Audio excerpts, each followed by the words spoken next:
What is social control? Social control typically refers to the administrative and organizational mechanism that educational institutions use to manage various aspects of their operation. It involves the processes, policies, and structures that put in place to ensure that schools function effectively and efficiently.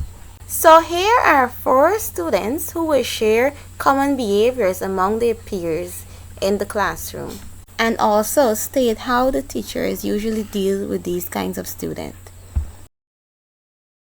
Some of the behavior in my class was stealing and lying, and the teacher used to punish them or give them detention.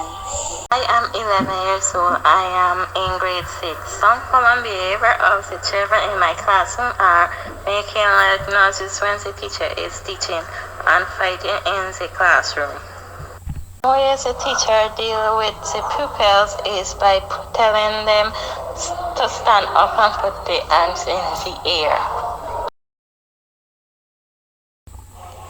I am a 14-year-old. I'm in grade 9W. Some common behaviors of students in my classroom are being disrespectful to teachers, use of indecent languages, and fighting. When students are being disrespectful, the teacher usually takes them to the headmaster, who usually gives them suspension or detention. I am 14 years old and I am in grade 9A. Some common behavior of students in my classroom are leaving the classroom without their teacher permission, eating during class session, and fighting in class. Teachers usually deal with this behavior by sending them to the headmaster, who usually gives them suspension for a week or allow them to clean the school compound.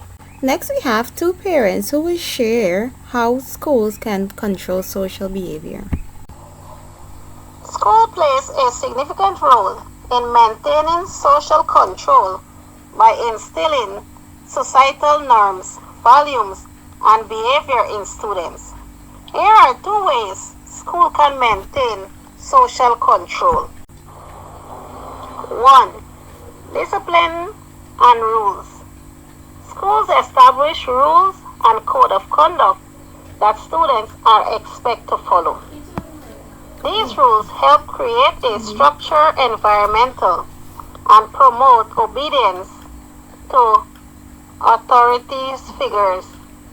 Disciplinary action for rules violation serve as deterrent and reinforce a consequence of deviant behavior. Secondly, surveillance. Some schools use surveillance measures such as security cameras and monitoring softwares to keep an eye on students' behavior and prevent potential disruption or deviant activities. Teachers serve as authority figures within the classroom. Their presence and guidance help establish boundaries and expectations, encouraging students to follow rules and engage in appropriate behavior. Schools can implement rewarding system or recognition programs to acknowledge and reinforce positive behavior, encouraging students to conform to societal norms. Providing counseling and support services can address underlying issues that might lead to deviant behavior, helping students to navigate challenges and make better choices. Collaborating with parents or guardians helps maintain consistency in behavioral expectations between home and school environment. Next, we'll have a social worker who will share her views on what causes deviant behavior.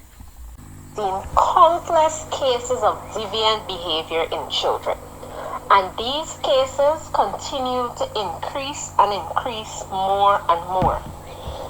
We call a child deviant simple when they misbehave or simply when they do something bad. But as a social worker, we are taught to get a little into the child's mind, see what is behind the behavior. Why are they doing what they're doing? How often are they doing it? Is this a one-time behavior? Is it happening 2, 3, 4 times? Is it a continuous pattern? We look at all of these things. And deviant behavior, they may range from simple stuff like, let's say a child goes to school and he takes out money from a teacher's bag. That is deviant. And if the child is doing it every day, we would look and see maybe this child isn't getting money at home, maybe this child isn't being provided with lunch, so we would have to speak with the child, we would have to speak with the parent and try to solve the problem. But initially, to reduce these problems, we try to speak with children, know from the onset what is going on with them, so they have no cause to be acting out. Some are cursing in class, some are just choosing not to do work, and all of these things we would consider as deviant. But as I said before, we have to look at why the child is behaving in the way that they're behaving. So, in general, I would encourage teachers to understand your students, get to know them, get to know a little bit of their background. And in cases where these students can be helped, we help them before it reaches to the state of the child misbehaving or the child being called deviant or any other difficulty coming with the child.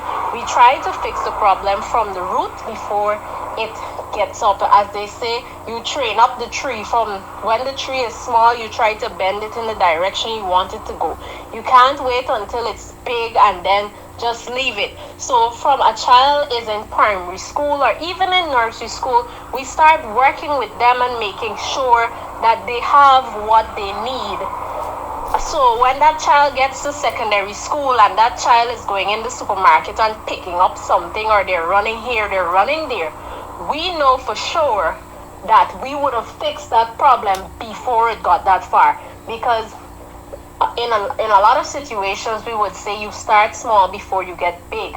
So if a child steals a $20 today, we need to look into that before it reaches to the stage that they're thieving 100,000 or they're stealing 100,000 and things along these lines. So initially, all you need to do is speak with the child, encourage the child. Some of us pretend to tell children, you're bad, you're doing this, you can't do anything right. So we need to motivate our children instead of saying these things. Say, yes, we understand what you did was bad. Don't do it again because this is wrong. These are the consequences for doing this, etc. These can be implemented into schools, homes, in general, and it will help us to make a better society and a better country overall.